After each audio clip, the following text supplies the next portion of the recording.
What is up, everyone? Welcome to another edition of Live Locks presented by Scores and Odds. If you haven't checked it out already, just making bad life choices, going over to scoresandodds.com where you got picks from me, Meansy. Note all the greats, plus you get access to a nice little prop shopping tool where you can see exactly what we project for each individual prop, plus where the best lines are at, and most importantly, you get access to Grant's Action Lounge. What is Grant's Action Lounge? Well, it's where I'm throwing in all my bets each and every day. Been a little light the last few days. End of baseball season, really not a ton to love. There's not many games, maybe one or two games where they have anything to play for.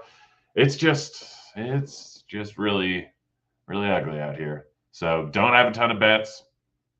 Likely to be a short show. You can see my 4 bets on the screen here, but we'll just get right into it.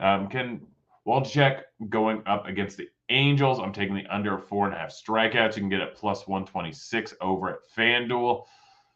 Too low the line. Angels, while we've known them as a high strikeout team, going up against the lefties, really not a big strikeout team. Probably have Fletcher in there. Rengifo, Rendon is back. This is not a high strikeout lineup outside of Adele and maybe Hop. But Waldichuk, not a huge strikeout pitcher. He's hit this over in 3 games this season, all against high strikeout teams. This is not a high strikeout team. A couple of bats who really know how to work count and Trout, Ohtani, Ward, Rendon. I don't see him going too long. They really have nothing to play for. You're better off staying towards unders in this spot, and getting plus odds at this for something that's essentially a coin flip is just solid.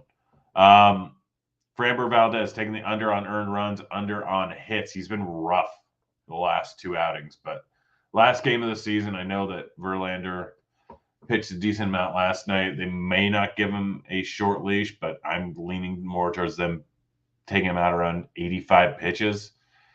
Playoffs are coming up. I know they have a first round bye, so they probably want to keep him somewhat consistent with how many pitches he throws.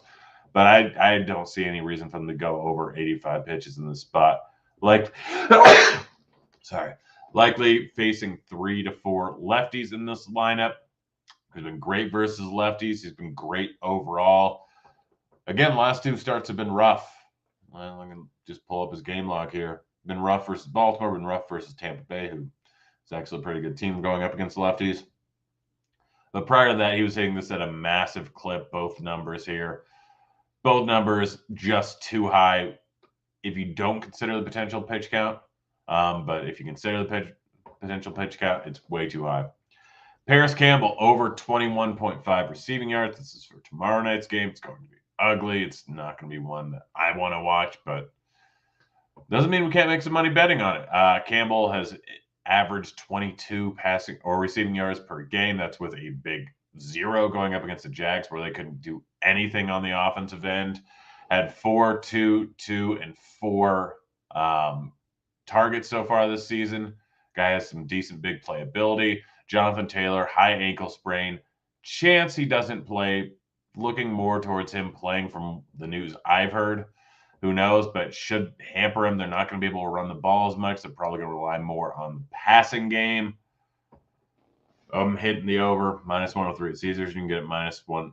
You can get it at 20.5 receiving yards at like minus 115 over at FanDuel if you want. Yeah, that's it. We can look at some futures here real quick. If you guys haven't already done so, check out Parlay IQ. I think the app is coming out pretty soon. It's going to be fantastic. Futures odds. Mets are looking good at plus 950.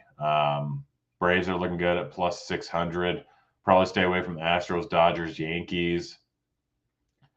Don't hate the Blue Jays at plus 1,800. Don't hate the Mariners at 30 to 1 or the Rays at 30 to 1. Those are just massive odds. Mariners are solid overall offense. They have a good pitching staff. I mean, Castillo, Ray, Kirby, Gilbert, it's solid 4. Good hitting lineup. I think 31 is just way too big of odds. Mets, obviously, plus 950 are good because their pitching staff, DeGrom, Scherzer, best 1-2 punch potentially in MLB history. Padres, they're fine. Phillies, they're fine. You're better off taking a long shot. We know who's in the playoffs right now. No one's really playing for much of anything right now. Just potentially seeding, which I think is pretty close to locked up outside of Toronto.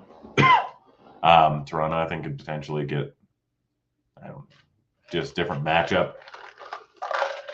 But yeah, it's a boring last day in the MLB. Braves, I think, are already locked in the first round bye.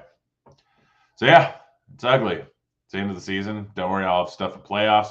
We got basketball starting up in less than 2 weeks, in exactly 2 weeks. I can't remember when the first day of basketball season is, and we'll have tons of bets there.